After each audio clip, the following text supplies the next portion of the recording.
नमस्कार दोस्तों। अभी कुछ समय पहले किसी साधक ने पूछा था कि गुरु गीता से क्या हम तपोबल बढ़ा सकते हैं या फिर गुरु गीता का क्या इतना महत्व है। तो मित्रों, मैं इस विषय में यह कहना चाहूँगा कि आज मैं अपने सतगुरुदेव से मिल के आया और तंत्र में जितनी आकर्षण है, तंत्र में या फिर जितना आकर्षित होता है व्यक्ति, तो ठीक है, आकर्षित कुछ क्रियाएं हैं ऐसी कि तंत्र में आकर्षित होता है व्यक्ति और कुछ तंत्र में ऐसी क्रियाएं हैं, ये बात सही है। लेकिन सबसे पहले जो ज़रूरत होती है आदमी की, व्यक्ति की, वो होती है भगवत प्राप्ति।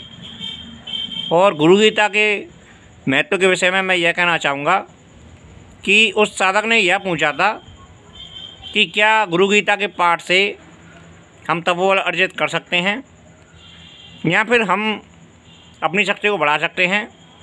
तो मित्रों, इस विषय में मैं यह कहना चाहूँगा कि गुरु का स्थान बहुत भारी है और गुरु की सीमा का कोई पारावार नहीं है और उसकी सीमा की तुलना भी नहीं की जा सकती।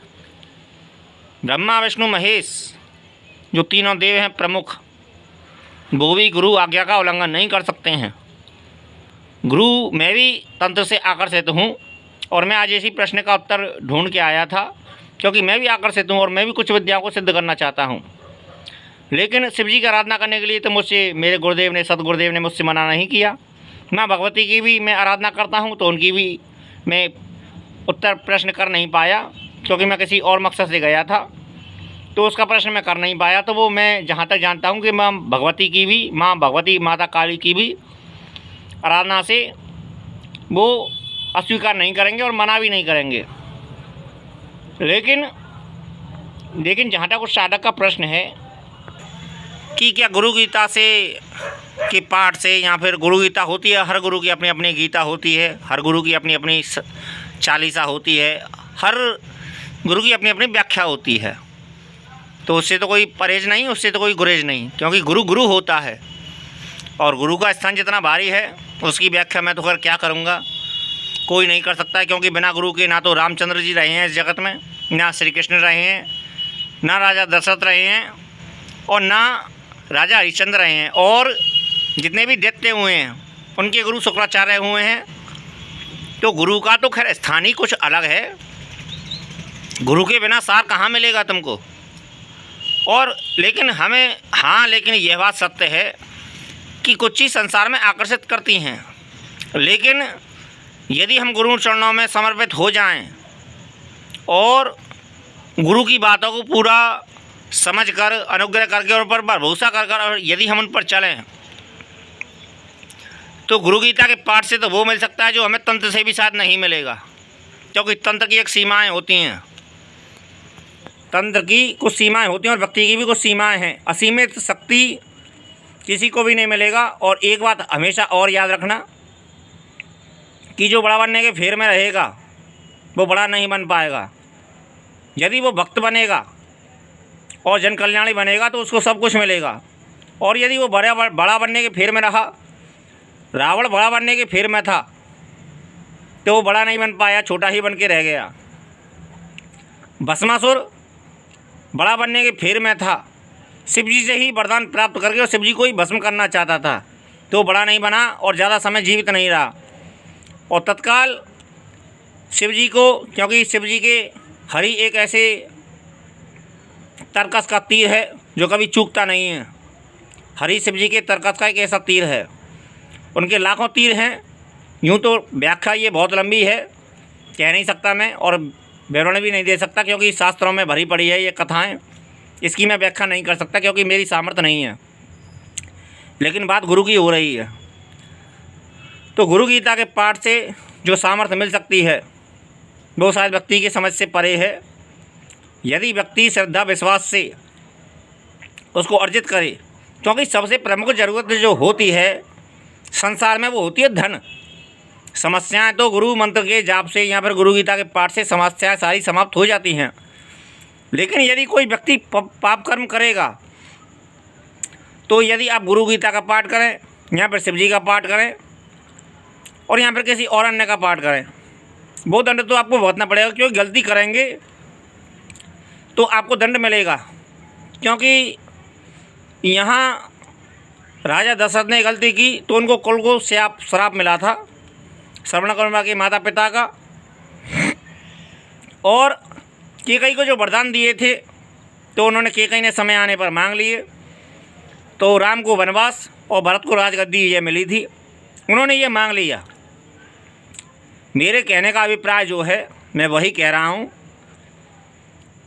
और मैं जितनी समझ है मेरे पास में मैं उसी हिसाब से कह रहा हूँ, जितना मेरे पास में तजुर्बा है उतनी उसी हिसाब से मैं कह रहा हूँ, क्योंकि मैं काफ़ी जीवन जी चुका हूँ।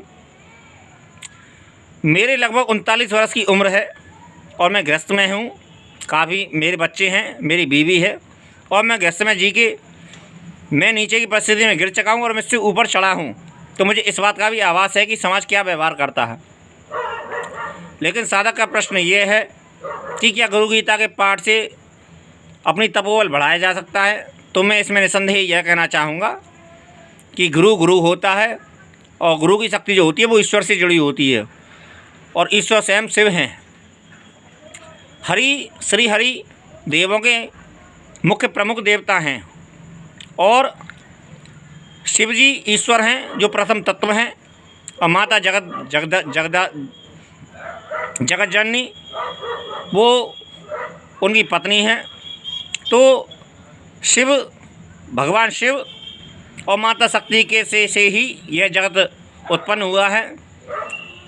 और हरि जो हैं, हरि देवों के प्रमुख देवता हैं, और हरि तर्कस के हरि शिव जी के तर्कस का एक ऐसा तीर है जो कभी चूकता नहीं है। यदि कभी भी उनको लक्ष्य के लिए भेजा जाए तो वो कभी चूकते नहीं हैं।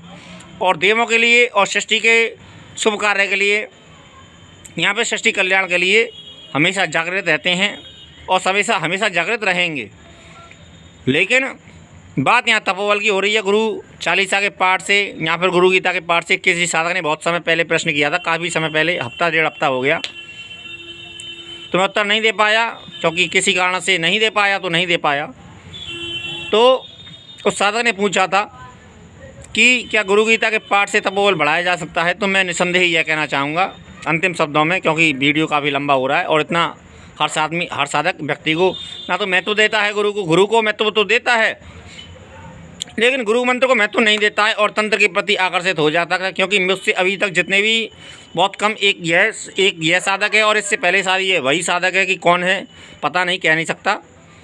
तो गुरु के बारे में केवल इसी ने मुझसे केवल इतने वर्षों में मुझसे केवल एक ही व्यक्ति ने मुझसे चर्चा, या फिर एक दो व्यक्तियों ने ही मुझसे चर्चा की है।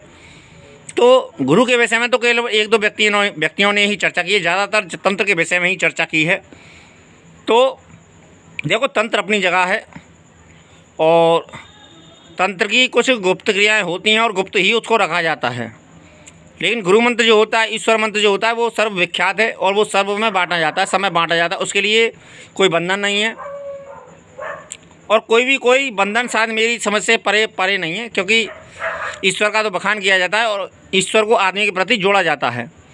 और ईश्वर तो ईश्वर है और तंत्र है। लेकिन मैं शिव जी का उपासक हूँ, तो शिव जी तो स्वयं तांत्रिक हैं, अघोरी हैं, स्वयं दिगंबर हैं। तो उनके से मैं तो खैर मैं अभी क्या ज़्यादा व्याख्या तो नहीं करूँगा, शायद ऐसा लगता है, लेकिन मुझे भविष्य में व्याख्या करने का अवसर मिलेगा तो उसमें मैं ज़्यादा व्याख्या आगे करूँगा। लेकिन फिलहाल मैं गुरु गीता के महत्व में इसमें केवल इतना ही कहूँगा कि देखो, एक केवल कॉमन सिद्धांत है कि भौतिक जगत में भी और आध्यात्मिक जगत में भी यही एक अनुभव निकल के आता है, जो मैंने अब तक समझा है कि यदि हम 1 रुपया लेके जाएंगे बाज़ार में तो 1 रुपये का ही सामान मिलेगा हमको, और 100 रुपये लेके जाएंगे तो 100 रुपये का सामान मिलेगा, और लाख रुपये लेके जाएंगे तो लाख रुपये का सामान मिलेगा। और यदि वही संपत्ति करोड़ों में हो जाए तो करोड़ों का सामान और एक सम्मान भी होगा। तो मैं मोटे रूप में ज़्यादा, क्योंकि समझदार को मैं केवल इतना ही कहना चाहूँगा, क्योंकि शास्त्रों में ऐसी वर्णन आता है कि कम पढ़ो और ज़्यादा समझो, और कम बोलो और ज़्यादा समझाने का प्रयास करो, सामने वाले को कम शब्दों का चुनाव करो, क्योंकि ज़्यादा बोलने से भी एनर्जी जाती है और हर चीज़ ज़्यादा व्यर्थ करने से व्यर्थ है। तो मैं यही कहना चाहूँगा कि गुरु गीता उस साधक से मैं केवल यही कहना चाहूँगा कि जितनी अधिक मात्रा में गुरु मंत्र का जाप करोगे और गुरु गीता का पाठ करोगे तो बहुत कुछ मिलेगा। और मुख्य ज़रूरत धन होती है, वो उसको समझदारी से आप प्राप्त करो और समझदारी से उसका खर्च करो। मैं केवल इतना ही कहना चाहूँगा। और गुरु गीता अमोघ है और अमोघ के साथ साथ में अलग फल देने वाली है। और गुरु तो गुरु होता है, उसकी व्याख्या मेरी करने की सामर्थ्य नहीं है। जितनी व्याख्या कर सकता हूँ वो कर सकता हूँ, लेकिन वो सीमित हो गई। लेकिन गुरु असीम होता है और गुरु की व्याख्या करना मेरी सामर्थ्य नहीं है। इतना ही अंतिम शब्दों में कहूँगा। और गुरु स्वयं शिव होते हैं, श्री हरि होते हैं और गुरु तो गुरु होते हैं। और गुरु की व्याख्या मैं ज़्यादा नहीं कर सकता, लेकिन मैं फिर भी इतना ही कहूँगा कि उस साधक को कि गुरु गीता के पाठ से तुमको बहुत कुछ मिल सकता है।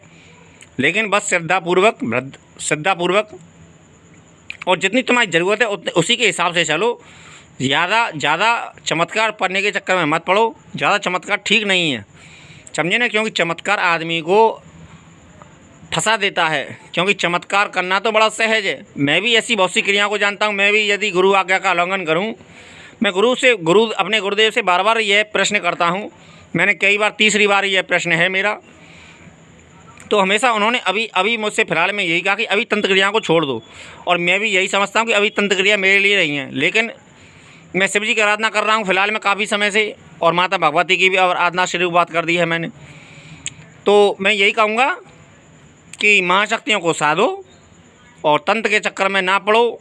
और तंत्र करना ही चाहते हो तो जो मैंने क्रियाएँ सिद्ध की हैं उनके विषय में मार्गदर्शन कर सकता हूँ। और तामसिक क्रियाओं के विषय में मैं आपको कोई ज्ञान नहीं दे सकता। सात्विक क्रियाओं के विषय में ज्ञान दे सकता हूँ। और यदि आप करना चाहें तो कर सकते हैं, मार्गदर्शन ले सकते हैं। जो फीस होगी वो आपको देनी पड़ेगी।